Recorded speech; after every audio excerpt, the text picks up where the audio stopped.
Welcome to Landlord Investor TV, otherwise known as LITV. This is a brand new show where every month we'll be looking into the buy-to-let market. Today I'll be joined by a variety of industry professionals to get their tips and advice. I'm joined by Alison, who is the marketing manager from Leaders. Hello Alison, thank you for joining us. Now, with there being so many new homes being built and existing properties on the market, how can landlords and investors spot a good buy-to-let area? I think the key thing for a buy-to-let area is it's about finding somewhere that's got the right demand. There's lots of different types of tenants out there, so the first thing that landlords will need to do is decide what type of tenant they would like. So for example, if somebody would like to have professional tenants, then they need to find an area that suits professional tenants. So anywhere that's got good transport links, key local employers, anything that's going to bring professional people to that area, and anywhere where there's a high demand for tenanted properties. Obviously, with different salary ranges, people will tend to be either in a tenant market or they'll look to buy. So it's a case of finding an area that sort of suits that. Likewise, if they want to look at higher yields, perhaps then student areas where they might be able to find a 4 or 5 bedroom house that students can share would be really key as well. And what would you say actually makes a good buy-to-let property? The key with the property is, again, it needs to suit the demand of that type of tenant in the area. So if a landlord has decided that actually what they want is to have young professional tenants, then they need to look at good sort of 2-bedroom flats, small 2-bedroom houses. The key with any buy-to-let is obviously it's all about the profit that you make over a short or long time. So the maintenance of that property is a key thing. Anything that's too old, anything that might need a lot of updating is going to eat into the profits of that landlord. So something that's a little bit more modern or something that's certainly been sort of well modernised over the years is always going to be key as well. The other thing is whether the property is leasehold or freehold. So flats typically tend to be leasehold and they'll have different levels of service charges. So some properties may have service charges which are just too high for the needs of a buy-to-let landlord who wants to make as much profit as possible, and others may be a bit more reasonable. And are there any other considerations that landlords should have when buying to let? Yes, definitely. I mean, lots of things that they need to consider. One of the key things is actually when they come to sell the property, they need to decide if they're going to have an exit strategy for that property within 5, 10, 15, maybe 20 years. So looking at properties that will appeal to a wider audience, not just other investors. One of the things that they need to decide is whether they're looking for a capital growth investment or a rental yield investment. So whether they want it to be producing them a profit on a monthly basis straight away, or whether they would prefer to have something that just sort of covers its own costs but actually has a better capital growth. So they need to consider what they want out of the investment, how long they want that investment to continue for, and then that will determine the type of property and the type of area that they need to look at. With that being said then, how can landlords actually maximise their return from a buy-to-let property? The key is going to be to making sure that they've got a property that they don't have to spend a huge amount of money on when they first purchase it. So as I say, something that's modern or something that's certainly in a good condition. If they want to get the maximum rents, they need to keep that property in good condition as well. Quality properties attract quality tenants, and quality tenants typically have a little bit more budget to play with. So from that point of view, it means that they can actually keep the property well maintained, keep the rents high, but that will also help the capital value as well. So when they come to sell, it won't need to be modernised, it won't need new kitchens and bathrooms, so they'll get a better price at that point as well. So would you say that buy-to-let properties are becoming more and more popular? Yes, definitely. I think the key is that there's been several changes that means that actually people can't get the same profits that they could from other investments. The fact that people can now release higher amounts of capital from their pensions also means that people have a large amount that they want to invest into something. Bricks and mortar has always been popular because it's something you can touch and feel. So unlike a stock or share where you're just relying on information that you get from a third party, you can drive past the property that you own, you can see it in the flesh, and you can actually understand that that's what I own and that's a tangible investment that people can understand.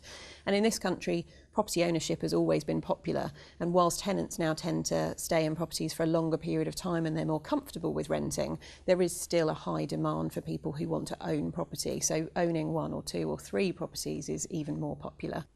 Well, thank you very much for joining us, Alison. Thank you. That was Alison, Marketing Manager from Leaders.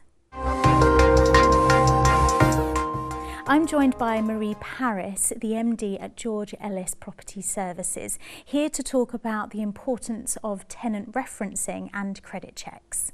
Thank you for joining us, Marie. Oh. Now, what made you decide to offer tenant referencing as well as your other services?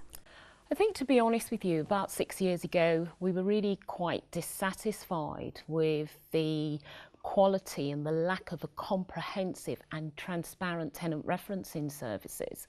So we decided that we were actually going to do it ourselves for initially our own clients, and now we actually do it for, you know, a number of clients that don't use our letting and management services. They found their tenants through other means. And I think that, you know, a lot of people sort of dismiss the area of lettings and management as not being, you know, the sexy part of property investment. Whereas when you look at tenant referencing, it is the foundation, like a house is. If you get that wrong, you're probably going to find that, you know, your letting is not going to be as successful because you did not take the right steps on the foundation side. So what should you and should not do?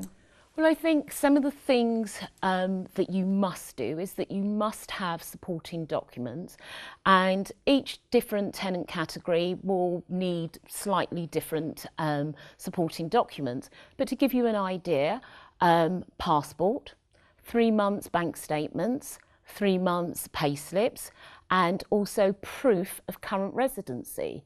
But this will be sort of more the supporting documents that you would use for a tenant who is a professional working tenant. It will differ to somebody who is a student, and again for somebody who may well be on benefits. The other do that you must do is what I always say are our SOPs, our standard operating procedures. So you've got to make sure that your procedure is fair, that it's consistent, and it's transparent, and it is professional. And lastly, all prospective tenants must complete a thorough application form, because without it, you cannot make an informed decision. You need to actually know what somebody's income is in order to know what their expenditure is, in order to know, are they going to be able to afford this property? What a landlord is trying to assess is, does this person have the ability to pay, and are they who they say they are? And what should a landlord do then in regards to the Immigration Act and referencing? Right.